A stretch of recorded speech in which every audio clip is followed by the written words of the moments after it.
This is WTAE TV, Pittsburgh. Right now, Channel 4 Action News is taking action for you.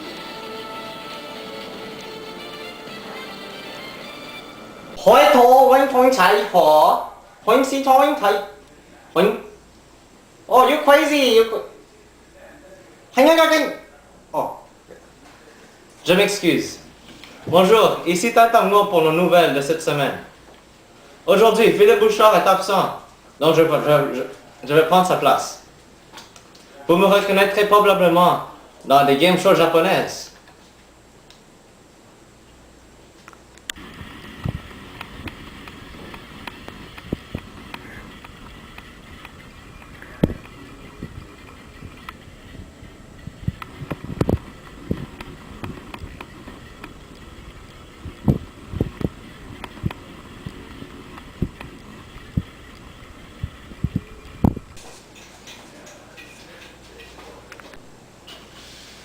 En tout cas, aujourd'hui sur nos nouvelles.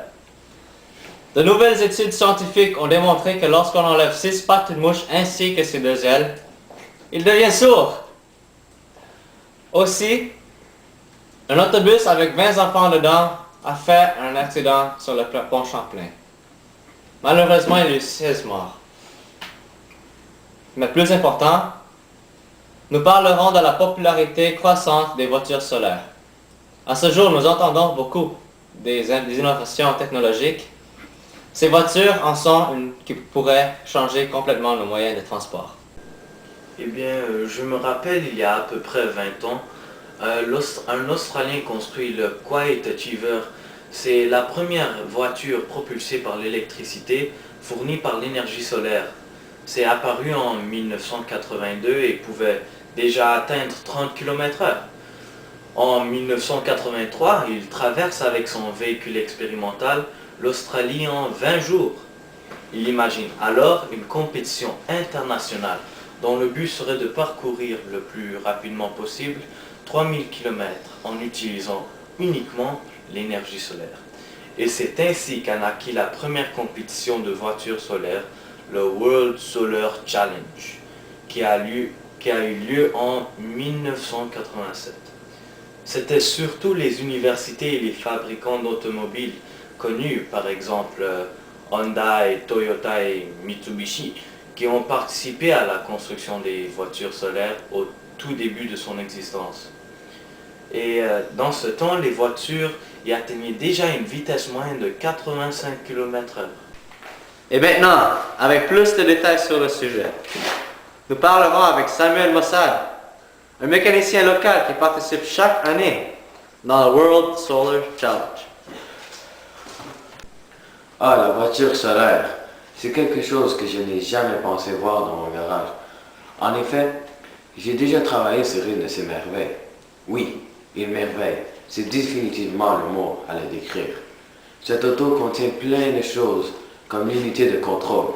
Cette unité de contrôle est faite pour surveiller la quantité d'électricité que nécessite le moteur.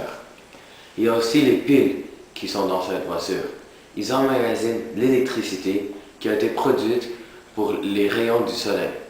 Ces piles ajoutent aussi à la vitesse de la voiture, car s'il n'y avait pas les piles, une voiture solaire pourrait atteindre environ 70 km/h, alors qu'avec les piles, la voiture peut atteindre 120 km/h. C'est impressionnant. Qui a besoin de plus de vitesse que ça dans nos rues? On n'a même pas le droit de dépasser 100 km/h. 120 km/h, c'est assez. Une voiture normale, comme celle-là, a besoin d'un radiateur pour refroidir le moteur. Sinon, il se surchaufferait et cela ferait un dégât. Mais la voiture solaire n'en a même pas besoin. Une autre chose qui m'a impressionné dans une des voitures solaires que j'ai vues, c'est qu'au lieu d'utiliser une vitre pour voir en avant, ils utilisent des caméras et des écrans. La forme plate de la voiture ajoute aussi à l'aérodynamicité de la voiture.